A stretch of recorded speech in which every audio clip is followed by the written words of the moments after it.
All right. We're gonna read the rest of chapter 5 of Homer Price. I did an audio for the beginning of the chapter, and I haven't been able to get it to get online. But so we're going back to video, and here we go. Are you guys gonna listen? Okay. The children, especially, were looking forward to the great event. Do you remember what event they were looking for? Remember there's the old guy, the Rip Van Winkle guy? Okay, so he's going to take all the mice out of town. So the children especially were looking forward to the great event. They watched with interest while Mr. Murphy went over his car and his musical trap to be sure everything was in perfect working order. Homer and Freddie and most of the other children were planning to follow the trap all around town Saturday and see the mice come out and get caught in Michael Murphy's musical trap. Gosh, Homer, said Freddie, let's follow him until he lets him loose out in the country. That will be a sight, seeing all those mice let loose at once. Well, Freddie, I've been thinking it might not be a good idea to follow the mousetrap past the city limits, said Homer, to Freddie's surprise. You know, Freddie, I've been over at the library reading up on mice and music.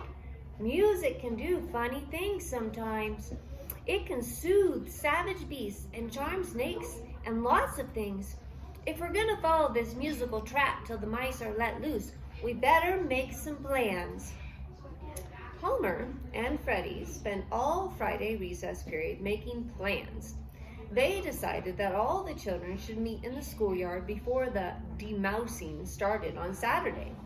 They arranged a signal, thumbs up if everything was going along all right, and thumbs down if anyone was in trouble.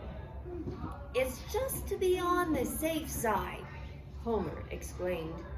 Saturday dawned a beautiful crisp fall day, fine weather for the grand demousing of Centerburg. Mr. Michael Murphy came forth from the Strand Hotel, and after carefully slinging his long gray beard over his shoulder, he cranked his car and warmed up the engine.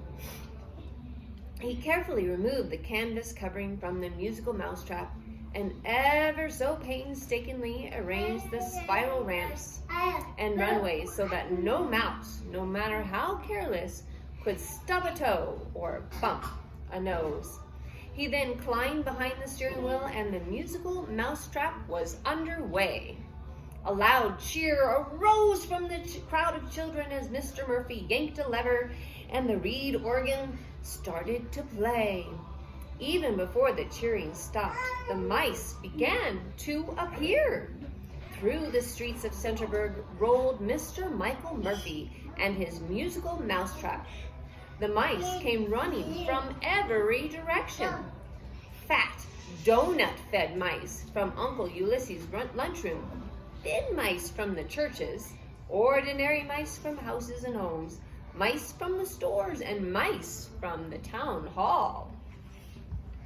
And here is a picture of him and his mouse contraption. You see it? So there's the guy. What was his name? Mr. Michael Murphy with his long beard and his all. Do you see all the little mice up here on the ramp? They're so tiny. Landon wants to see. Katie, you can come see. Can you see the mice? Do you see them? See them right there? The mice going up the thing? Yeah. No. Yeah. No. It says on there, welcome, and then it says, enter, friend, on his thing. Do you think mice can read? Yeah. Yeah, you think they can read? Yeah. Maybe. Down on the bottom it says, watch your step. Watch your step. Are you on Nana's stool? No. Okay, let's read some more. All right. They all went running up the ramps and runways and disappeared in Michael Murphy's musical mousetrap. The children followed behind, enjoying the whole thing almost as much as the mice. After traveling down every street in town, the procession came to a stop in front of the town hall, and the mayor came out and presented Mr. Murphy with his $30 fee, 30 bright, crisp, new $1 bills. Just as the mayor finished counting out the bills into Mr. Murphy's hand, the sheriff stepped up and said, Mr. Murphy, I hope this won't embarrass you too much. In fact, I hate to mention it at all, but this here mystical mousetrap of yours has got a license plate that is 30 years old. I had the totally wrong voice for the sheriff. Okay, let's get the new sheriff voice, the old sheriff voice.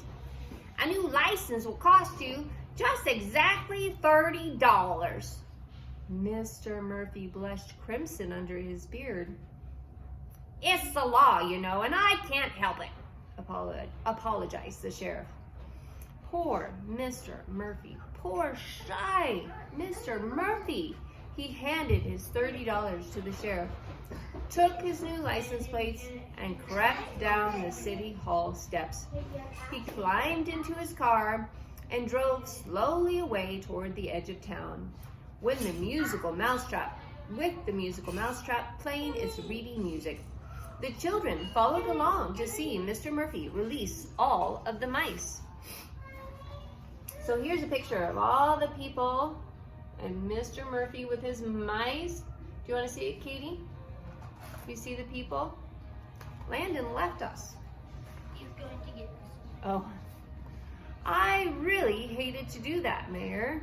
I really hated to do that, Mayor, said the sheriff as the procession turned out of sight on Route 56A.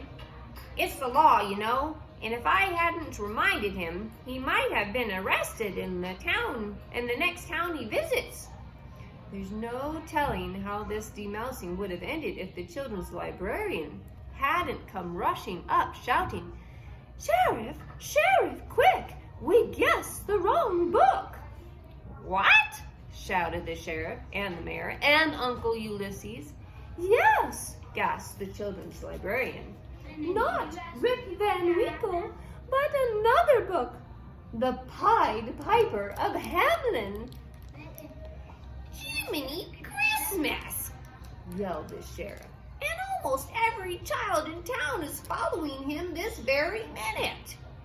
The sheriff and the librarian and the mayor and Uncle Ulysses all jumped into the sheriff's car and roared away after the procession. Landon, you're blocking the camera. They met up with the children just outside the city limits. Come back! Turn around, children! They shouted. I'll treat everybody to a donut, yelled Uncle Ulysses. The children didn't seem to hear, and they kept right on following the musical mousetrap. Be nice, mister. You're blocking my camera. There you go. The music must have affected their minds. Oh, the music must have affected their minds, cried the librarian. So here's the librarian, and she's showing them the book. You can't put that there. She's showing them the book. And there's all the children way off in the distance running away. You don't take that. You don't take that. Okay, then. Yeah. Sheriff, we can't lose all those children with election time coming up next month, warned the mayor. Let's give Murphy another $30. That's the idea, said Uncle Ulysses. Drive up next to him, Sheriff, and I'll hand him the money. The sheriff's car drew alongside the musical mousetrap, and Uncle Ulysses tossed a wad of $30 bills onto the seat next to the shy Mr. Murphy.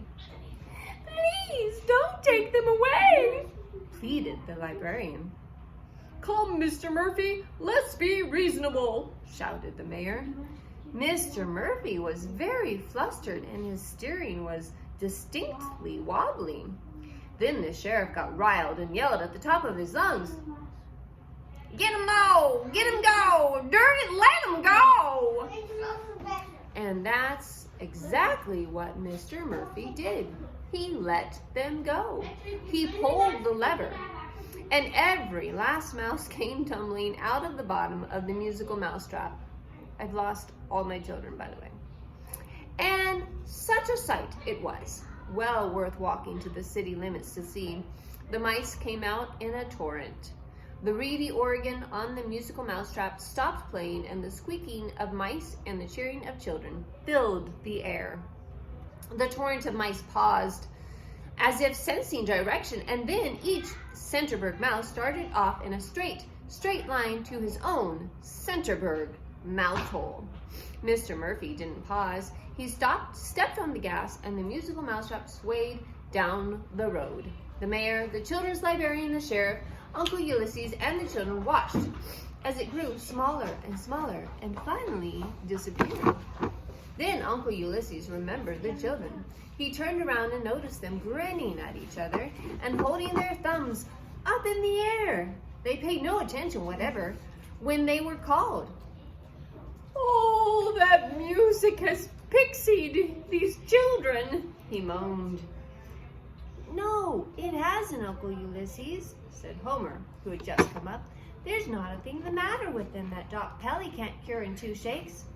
Just to be on the safe side, Freddie and I asked Doc Pelly to come down to the schoolyard this morning and put cotton in all the children's ears. You know, just like Ulysses, not you, Uncle Ulysses, but the ancient one, the one that Homer wrote about. Not me, but the ancient one. "You mean to say Doc Pelly is mixed up in this?" asked the mayor. Yes, he thought it was awfully funny, our being so cautious.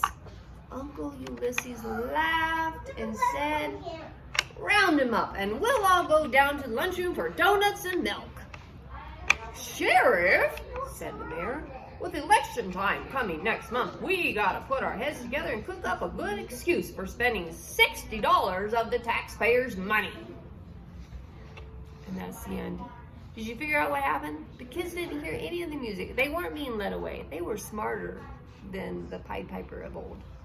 Anyway, that's all for today, and I hope you enjoyed all of our crazy little antics down here at the hub. Bye. Why aren't they